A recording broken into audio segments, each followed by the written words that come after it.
The earth is sending distress signals. Wildfires, droughts, and melting glaciers. Can we reverse the damage? Explore the harrowing effects of climate change. It's a wake-up call. Global emergency. Climate Tracker on WION World is One.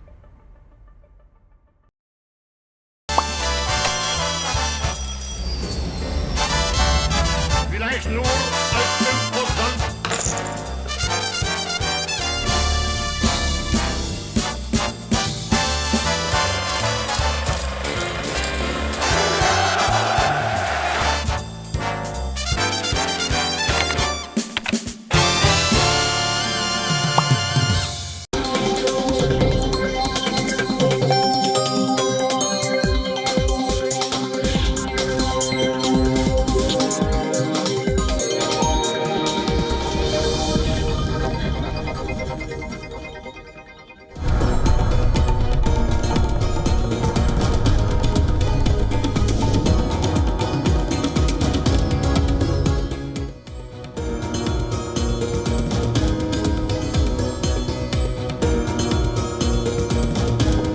Good morning, Asia. Good evening, America. You're watching World DNA with me, Raisha Sehgal. And I'm Him Khorsaran, and on the show today, tens of thousands of Israelis have taken to the streets in one of the biggest protests against the Netanyahu government since the war broke out. The head of Israel's biggest labor union has called on the strike in support of a hostage release deal after Israeli forces recovered the bodies of 6 hostages held by Hamas in the Gaza Strip. There's growing outrage and anger. How things pan out in the region, that's something we'll explore on the show today. From West Asia, shifting our focus to Germany, where Germany's far-right AfD party is poised for a landmark victory in the eastern state of Thuringia, and it is predicted to come second in the state of Saxony. The results will act as a litmus test ahead of federal elections in Germany in 2025. We will be tracking that on the show today, but first, a quick check on the headlines. Tens of thousands of Israelis take to the streets in nationwide protests. Protesters call for immediate ceasefire agreement with Hamas after the recovery of 6 bodies of hostages in Gaza. Hamas claims they were on the release list of a ceasefire deal.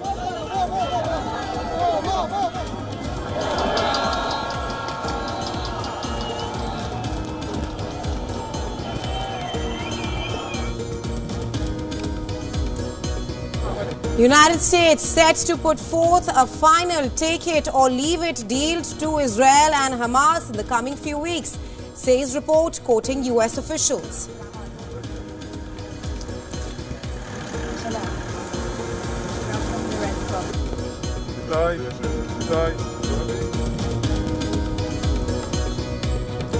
In Germany, a far-right party is set to win the biggest share in a state parliament for the first time since the Second World War.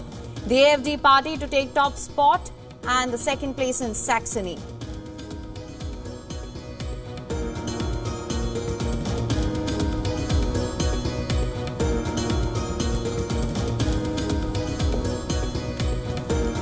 Ukrainian President Volodymyr Zelensky claims Russian missiles hit Kharkiv. 50 people reportedly injured in the airstrike.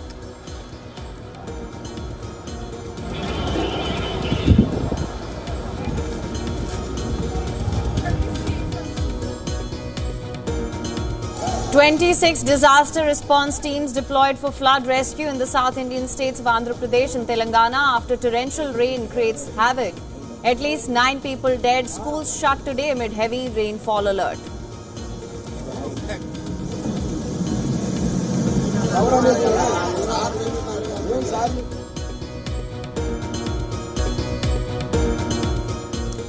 Let's start with news from West Asia. There's mounting anger, frustration among the Israelis following the announcement of the death of 6 hostages in Gaza. Massive demonstrations erupted across the country after the bodies were recovered from a tunnel in the city of Rafah. A total of bodies of 6 hostages were recovered. Crowds of about 500,000 strong demonstrated in Jerusalem, Tel Aviv and other cities, demanding Prime Minister Benjamin Netanyahu to do more to bring home the remaining 101 hostages. Police clashed with demonstrators during a massive rally in Tel Aviv by tens of thousands of Israelis standing in support with the families of the hostages. In Jerusalem, demonstrators surrounded the Prime Minister's residence. The bodies of hostages have been returned to Israel. An Israeli Health Ministry spokesperson citing forensic reports said they were murdered by Hamas terrorists in a number of shots at a close range, 48 to 72 hours prior to when their bodies were recovered.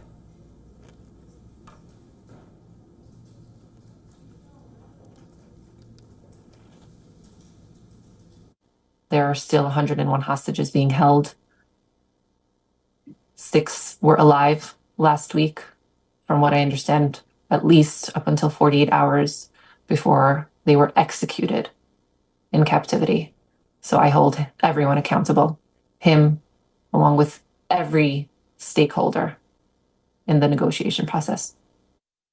Today, I urge my government and all the states of the world to make a deal, make it possible, make it happen. It's too late for us, it's too late for Carmel. I will never hug her again. But 101 people can still hug their families. For them, make the deal, save lives. Netanyahu has made it clear Israel would not rest until it catches all those responsible. In recent days, as Israel has been holding intensive negotiations with the mediator in a supreme effort to reach a deal, Hamas is continuing to steadfastly refuse all the proposals. Even worse, at the exact same time it murdered 6 of our hostages. Whoever murders hostages does not want a deal. This after reports quoted a senior Hamas official saying that Israel, in its refusal to sign a ceasefire agreement, was to blame for the deaths. Shami Abu Zuri said that the Israelis should choose between Netanyahu and the deal. Meanwhile, US President Joe Biden said he was devastated and outraged by the death of the 23-year-old Israeli-American Goldberg Polly and other hostages. However, he said he's still optimistic about a ceasefire deal. According to reports, the United States is in talks with Egypt and Qatar about a final take-it-or-leave-it deal that it plans to present to the parties in the coming weeks. A senior administration official quoted in the report said the failure of the two sides to accept the deal would mark the end of the US-led negotiation.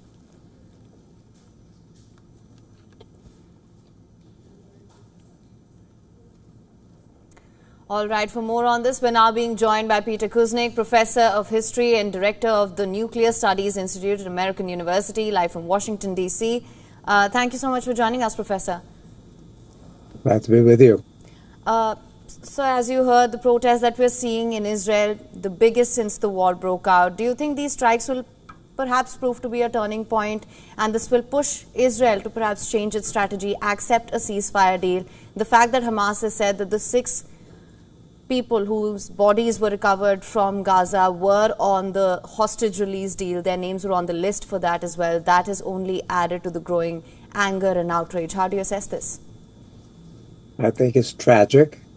These 6 people who were killed unnecessarily add to the tens of thousands, scores of thousands of dead Palestinians who've already lost their lives in this fighting. And it's a tragedy or a war crime of immense proportions. The Netanyahu government's position is not only denounced by the Israelis, it's decried by all the humanity in the world. And yet Netanyahu looks out only for himself and his narrow vision and his personal safety and security. These demonstrations in Israel today are enormous. Hundreds of thousands of people as many as 700,000, 300,000 in Tel Aviv alone, and strikes starting tomorrow. Can this pressure Netanyahu? Perhaps if it's so overwhelming that it looks like the Israeli parliament will finally act to overthrow him, to impeach him, and to begin to prosecute him, then maybe he will act. But left to his own devices, he has shown no interest in freeing the hostages, no interest in getting a ceasefire, no interest in negotiating a serious resolution to this horrific conflict. And the ones who have suffered the most are not the Israeli and American hostages, although they have certainly suffered more than they deserve to, but the ones who have suffered the most are the women and children in Gaza. You know, the official figure is a little over 40,000, but the British medical journal Lancet says it's up around 200,000 dead Palestinians. Well, the answer is somewhere in between, but it is unconscionable what is happening. Right, Mr. Kuznick, as of now, we don't know the strikes in Israel, if it will gain momentum or not. We're just seeing day one of those large-scale strikes. But talk to us more about the issues that Netanyahu is facing within his cabinet right now, especially with the Israeli Defense Minister, Yoav Gallant, opposing Netanyahu's stance of deploying the IDF troops at the Philadelphia corridor, which was also a point of contention during the ceasefire talks, the last round of ceasefire talks. Meanwhile, his finance minister is Bezalel Smotrich, and his national security minister, they all have threatened to topple the government if a ceasefire deal is secured. So you do speak of how Netanyahu is not interested in a ceasefire deal, but how do you assess the Israeli prime minister navigating this situation within his cabinet? The Israeli prime minister needs to take a morally correct stance. He's been on the wrong side of morality and the wrong side of history ever since the retaliation for the horrific attack that occurred on October 7th that killed 1,200 Israelis and took another 250 hostage. But the Israeli people have had enough of this. The Israeli people certainly hate Hamas and blame Hamas for the atrocities that occurred. However, they say enough is enough, and we need to end the fighting and bring home the remaining hostages who are dying probably by the day. But there are more than 100 hostages remaining, and probably several score of them are still alive. And so, led by the hostage families, the Israeli public is standing up to Netanyahu. The estimate is that about 70% of the Israelis are opposed to what Netanyahu is doing and blame Netanyahu. So if his government does topple, we're going to likely get a more progressive government in there. You've got he's in a coalition with extreme right-wingers who are basically fascists, who are against the Palestinians, hate the Palestinians, and don't want to give any rights to the Palestinians, and are opposed to a two-state solution. But that is out of step not only with the Israeli public now, but with the international community. So the fact that the American leaders, Biden and Harris, are making this possible by providing the weapons means that they're accessories to a genocide. So they themselves are liable for war crimes prosecution. So the world sees this as a black and white issue now. Right. Not that the world supports Hamas and what Hamas represents, but they see what Israel is doing and that it is against the will of the Israeli people and the rest of the world population. It's a tragic situation, but something has to be done immediately. Right, Professor. In fact, the United States is also slated to put forth a take-it-or-leave-it deal for Gaza ceasefire. Do you think this would perhaps be Washington's and other regional mediators' last attempt to secure a deal? I don't think it'll be the last attempt. If Biden really wants to end this, he can say that he's temporarily cutting off all weapons supplies to Israel. That's what a lot of Americans want. That's what the younger generation wants. That's what the world community wants. and Biden and Harris are refusing to do so far. So it means that all of their crocodile tears that they shed for the hostages or for the victims in Gaza, are really meaningless, because they could do something if they chose to do so. But that is not what they're saying. Even Kamala Harris, whose main foreign policy advisor, Philip Gordon, has been saying that this kind of policy is bankrupt, morally bankrupt. They're coming across as moral imbeciles right now, as reprehensible, as complicit with the Israeli right-wingers who are slaughtering the people in Gaza. And it's just heartbreaking to see. Right, Mr. Kuznik, just a few days ago, Kamala Harris also asserted Washington's support for Israel and its right to defend itself. But thank you so much for joining us on World DNA with your insights. Thank you. Well, Israel's offensive in Gaza continues. At least 11 people, including a woman and a child, were killed as an airstrike hit a school sheltering displaced Palestinians. Now, taking responsibility for the attack, Israel said that there was a Hamas command center in the Safed school.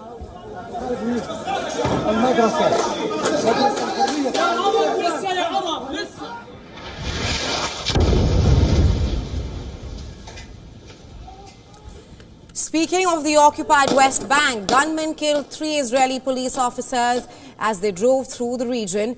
This is the latest episode in the spiral of violence in the territory, which is currently seeing raids by the Israeli military. Over 26 Palestinians have been killed so far. Also, vast areas of the Jenin refugee camp, including roads, water and electricity networks, have been destroyed.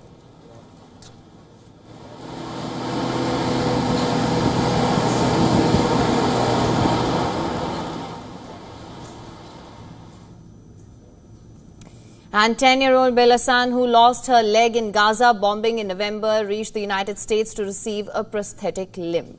And people at the airport received her with cheers. Take a look.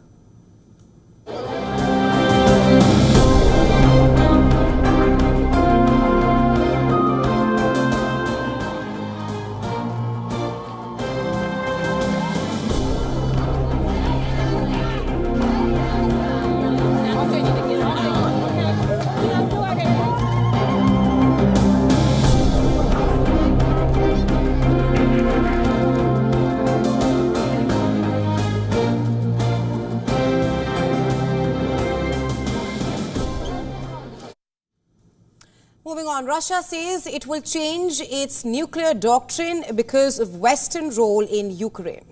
As per state media, Deputy Foreign Minister Sergei Ryabkov has said that Russia will make changes to its doctrine on the use of nuclear weapons in response to what it regards as Western escalation in the war in Ukraine.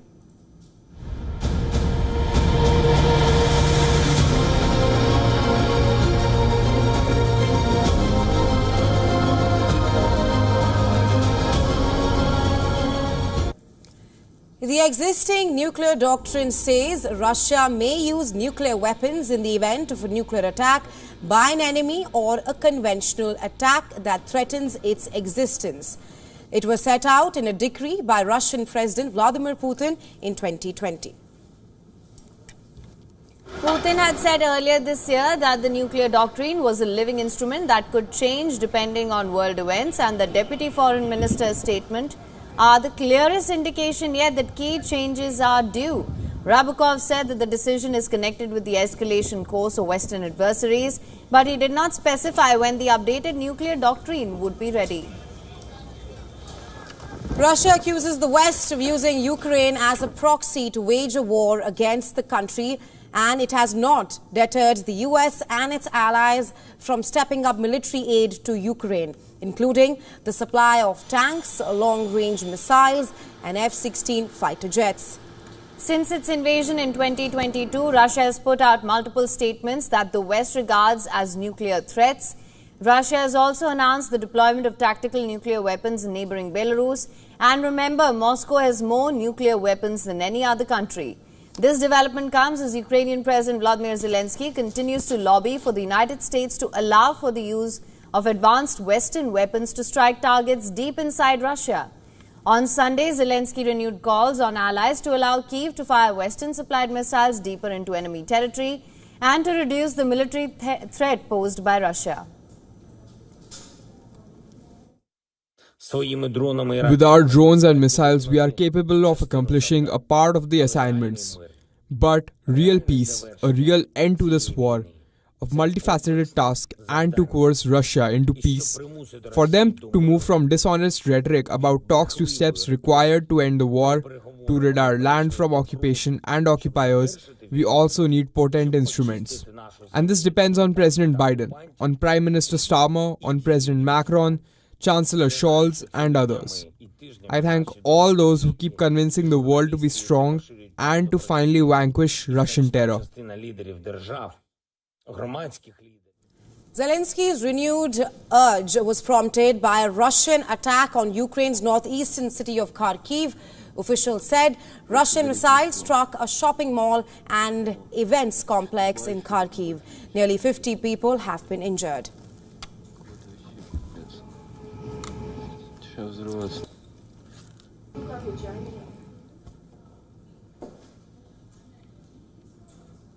Moving on, in Germany, a far-right party is all set to win the regional elections for the first time since World War II.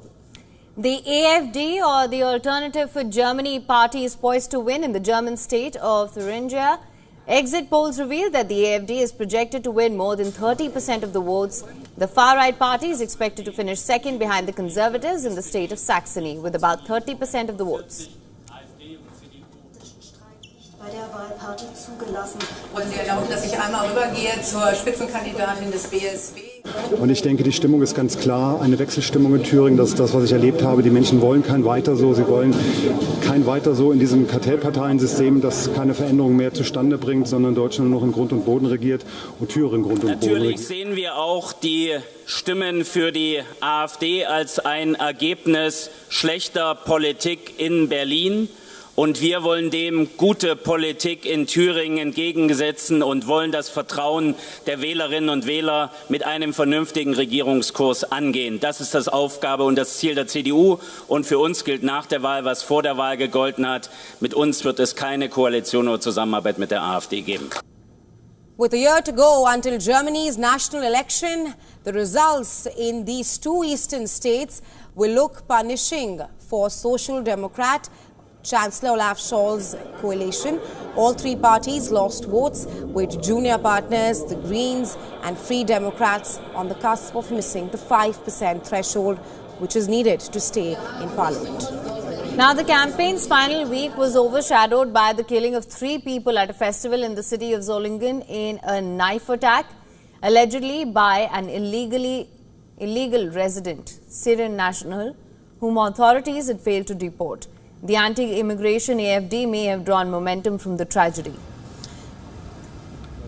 Sunday's results look set to increase the pressure on Scholz to be tougher on immigration and also the intensity of the debate over support for Ukraine as issues that dominated campaigning.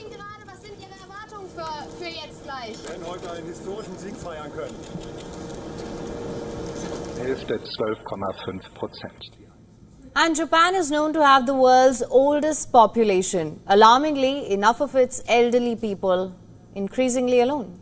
A fact that was highlighted by a recent national police investigation. Our next report telling you more.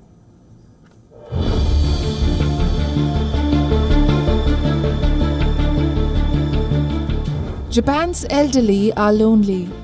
Nearly 40,000 died solitary deaths alone in their homes in the first 6 months this year.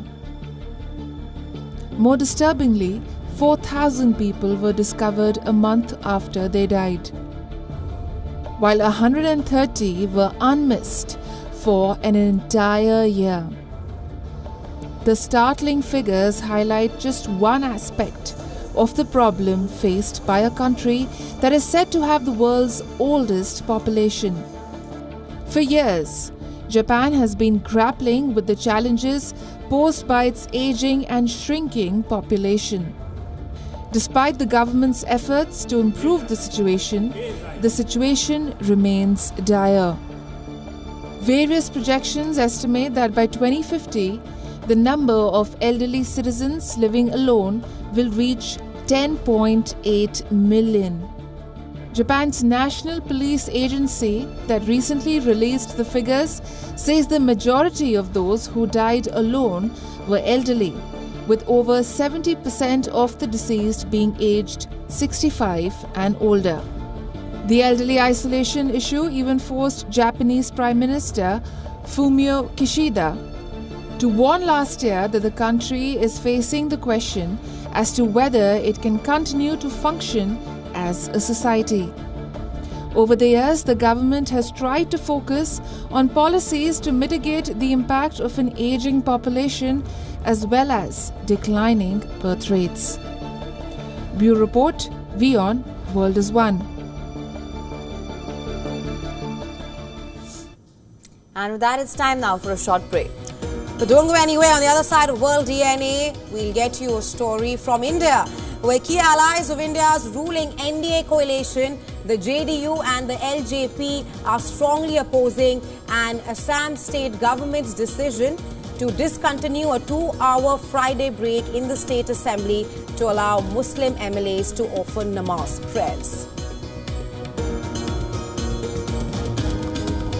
Also on the other side, two South Indian states, Andhra Pradesh and Telangana, brought to their administrative knees by torrential rain. At least 8 people have lost their lives in Andhra Pradesh and 1 in Telangana as heavy rain lashed the states for a second day in a row.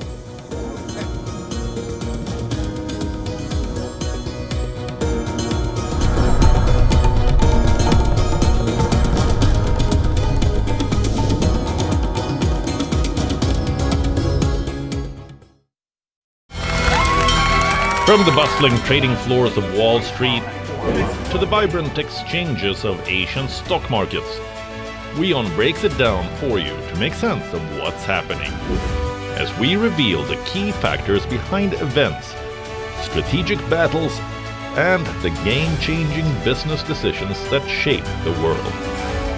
We bring you all of this and more on World Business Watch.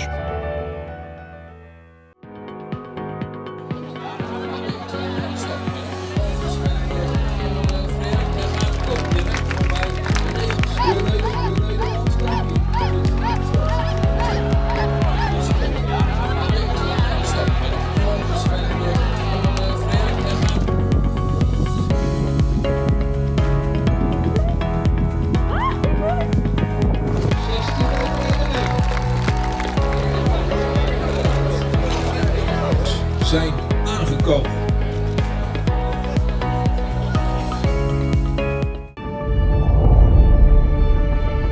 The Earth is sending distress signals. Wildfires, droughts, and melting glaciers. Can we reverse the damage?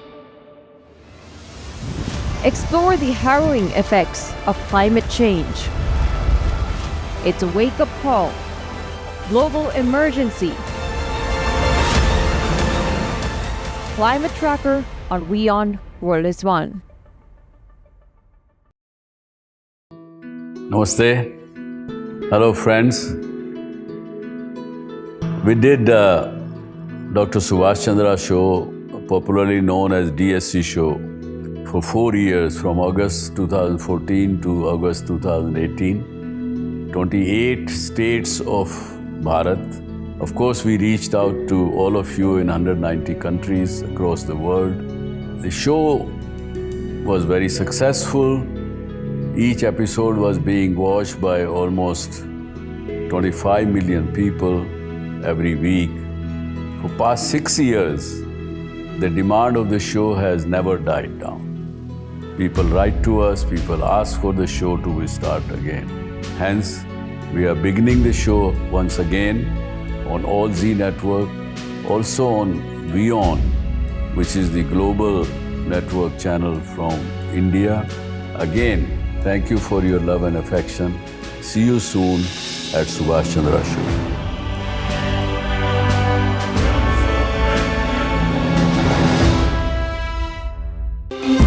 Bring the benefits of the Subhash Chandra show to your educational institution, teachers and students. Send an invitation to Juhi Jha at yoursarthi@such.org.in. From the bustling trading floors of Wall Street to the vibrant exchanges of Asian stock markets, WION breaks it down for you to make sense of what's happening. As we reveal the key factors behind events, strategic battles, and the game-changing business decisions that shape the world. We bring you all of this and more on World Business Watch.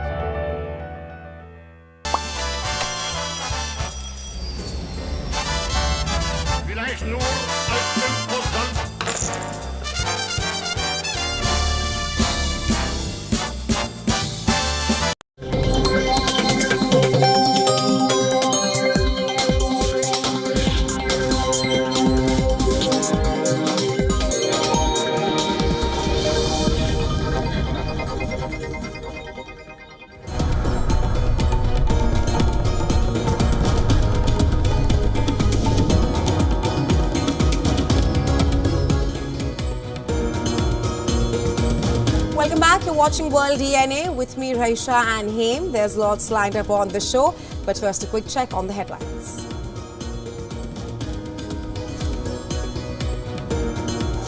"26 disaster response teams deployed for flood rescue in the South Indian states of Andhra Pradesh and Telangana after torrential rain wreaks havoc. At least 9 people dead. Schools shut today amid heavy rainfall alert.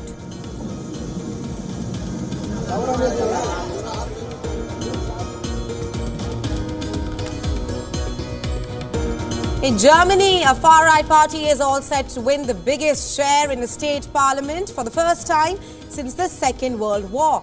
The AfD party to take top spot in Thuringia and second place in Saxony.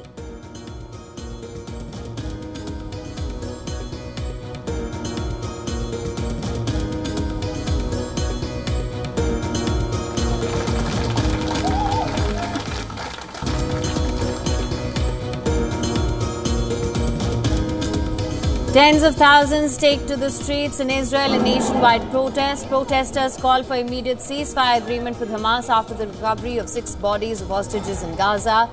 Hamas claims they were on the release list of a ceasefire deal.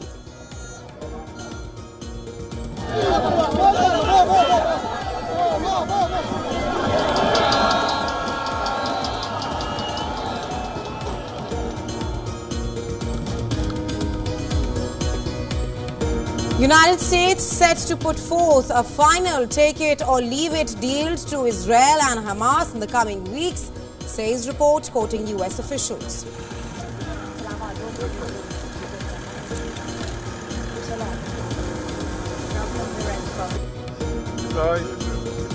You happy? Okay.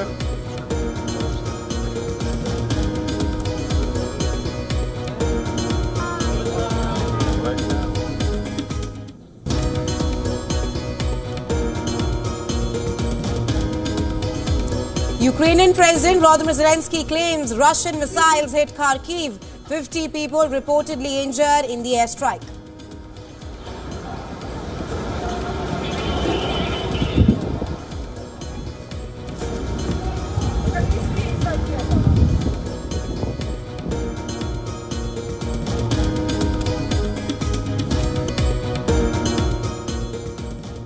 Key allies of India's ruling NDA coalition, the JDU and the LJP, are strongly opposing an Assam state government decision to discontinue a 2-hour Friday break in the state assembly to allow Muslim MLAs to offer namaz prayers. JDU has criticized the move, urging Chief Minister Himanta Biswa Sarma to focus on pressing issues like poverty alleviation and flood prevention instead.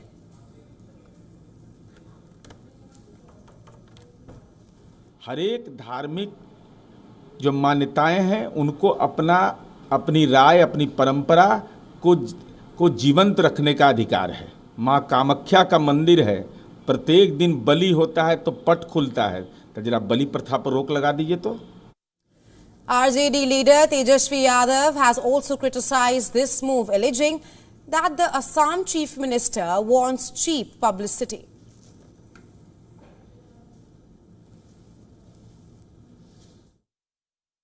हमारे विधानसभा का हिंदू मुसलमान सारे MLAs ने rule committee में बैठा और ये अनएनिमियसली resolve किया कि हम लोगों का जो 2 घंटा का छुट्टी है वो हमें नहीं चाहिए, हम ये 2 घंटा भी काम करूँगा। ये जो प्रैक्टिस थे ये 1937 में शुरू हुए थे, कल से ये प्रैक्टिस को बंद कर दिया गया है। Now, the Assam Chief Minister has, however, claimed both Hindu and Muslim legislators had agreed to the decision. On Thursday, the Chief Minister announced on social media platform X that doing away with the 2-hour Jummah break prioritizes productivity and sheds another vestige of colonial baggage.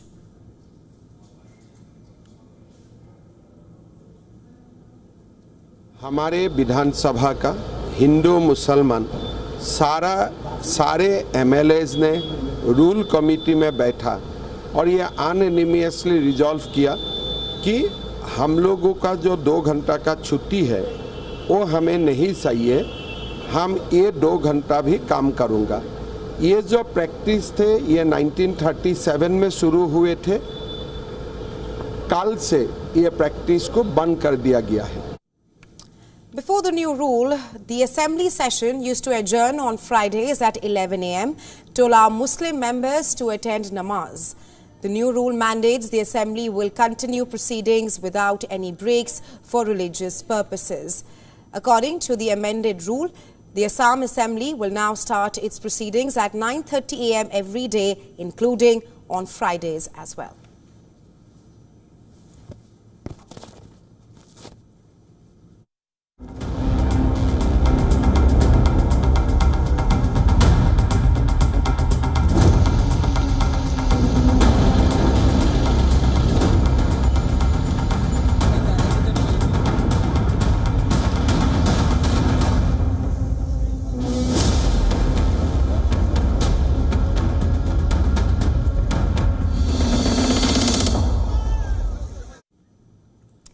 And news now of the rain fury in India that has brought 2 South Indian states, Andhra Pradesh and Telangana, to a standstill. 26 National Disaster Response Force teams are being deployed for flood relief and rescue operations. At least 8 people lost their lives in Andhra Pradesh and 1 in Telangana as heavy rains lashed the states for the 2nd day in a row. The situation in Andhra Pradesh continues to remain grim as incessant rain left several districts under water. Over 13,000 people were evacuated from the 5 worst hit districts of the state. Prime Minister Narendra Modi on Sunday assured Andhra Pradesh Chief Minister N. Chandrababu Naidu of all possible help from the centre to deal with the crisis. Naidu reviewed the flood situation in Vijayawada, where heavy rain has swept roads and triggered landslides.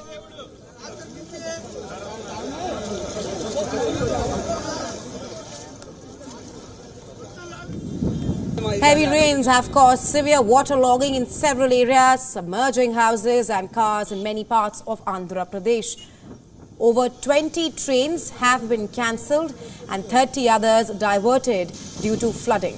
Police and the NDRF teams initiated rescue and relief operations, relocating affected residents to rehabilitation centres.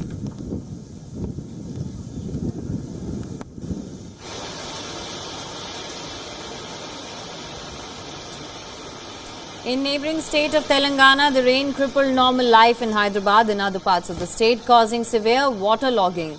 Schools and colleges have been given a holiday across the district. Rivulets are in spate in some districts and the flood waters have disrupted the transport system as well.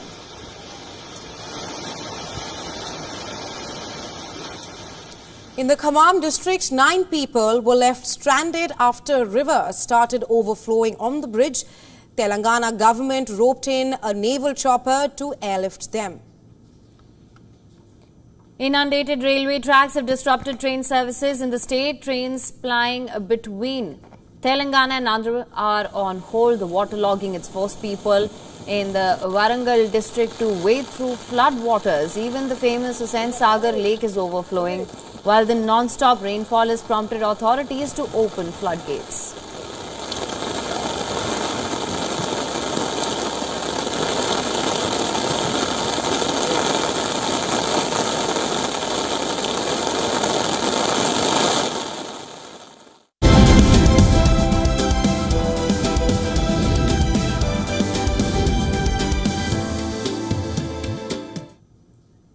On to the world of business now. Saudi Arabia's Industry and Mineral Resources Minister is leading a delegation on a tour of East Asia this week. Now, the visit, which includes stops in Guangzhou, Hong Kong and Singapore, it's focused on enhancing cooperation with the Chinese companies in the automotive and automation sectors. This trip is a part of Saudi Arabia's broader strategy to diversify its economy and become a central industrial hub in West Asia.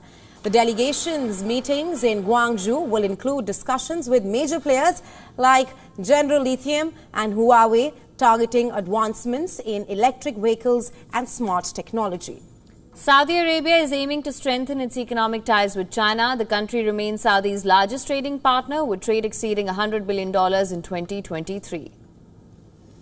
The Saudi government is particularly interested in collaboration on lithium battery technology, as well as using Huawei's expertise in smart solutions and the fourth industrial revolution. The visit to Hong Kong and Singapore will see the Saudi delegation engaging with senior officials to discuss technology and industry growth. This move is aligned with Saudi Arabia's goal of attracting high-quality investments in strategic sectors such as automotive, pharmaceuticals and food. In 2023, Chinese investments in Saudi Arabia included significant amounts in automotive manufacturing, minerals and semiconductors, as the Saudi government seeks to boost its industrial capabilities and economic diversification. This East Asia tour is expected to be a game changer for Saudi's economic future.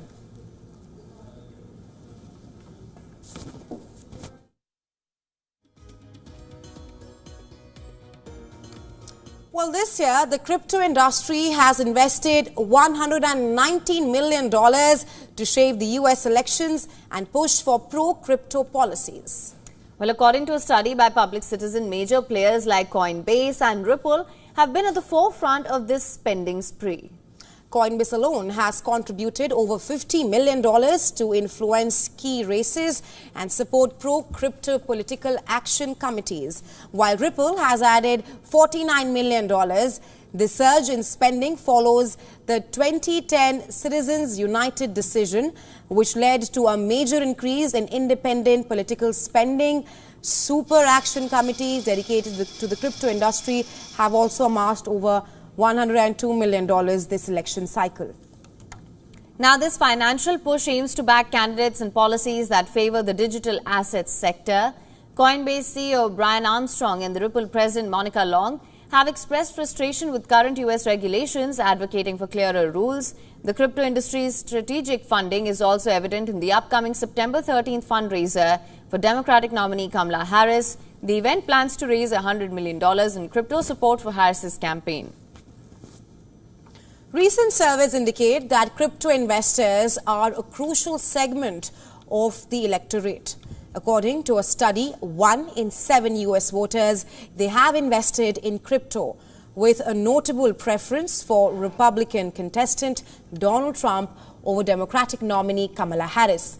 Now, despite Harris's growing list of crypto supporters, data shows that crypto owners are 50% more likely to support Trump than Harris.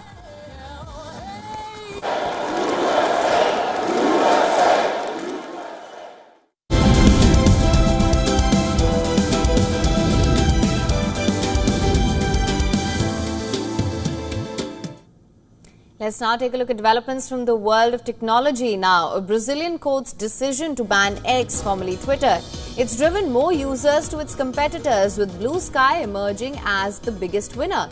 The microblogging platform reported a surge in activity, with 500,000 new users joining in the past week. Blue Sky also topped Brazil's free iPhone app chart on Sunday, just ahead of Meta's Threads, originally announced in 2019 as a Twitter-backed project to create a decentralized social protocol. Blue Sky is now an independent public benefit corporation. Twitter founder Jack Dorsey left its board earlier this year. As of May 2024, Blue Sky reported having over 6 million users. The US Trade Representative has opposed Canada's plan to implement a digital services tax, which could cost major tech companies like Apple and Google billions. While the US believes that the tax unfairly targets American tech firms and is pushing for its delay. Canada's proposed digital services tax seeks to tax profits earned by global tech companies from services like online marketplaces, ads, social media and user data sales. While under this law, this tax would apply to tech firms generating more than $750 million in annual revenue, with at least $20 million coming from Canadian users. If both of these conditions are met, the company would be required to pay the digital services tax on the profits it earns from its operations, which are related to the Canadian users. The US has argued that this tax discriminates against American companies such as Apple, Microsoft, Google, Amazon, and Meta as well.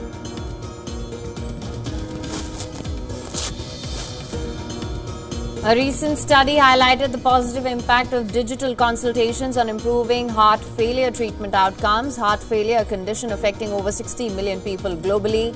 It's been the focus of research by 5 Dutch hospitals. The study found that digital consultations improved care without the compromising patient satisfaction. Researchers divided 150 patients into 2 groups, one receiving digital consultations and the other following traditional care methods. After 12 weeks, they evaluated how many patients achieved the ideal drug combination. The results showed that only 7% of the patients in the traditional care group reached the optimal drug combination compared to 28% in the digital consultation group. In the study, cardiologists from the Netherlands assessed care quality in comparing online consultation methods with the latest medical guidelines.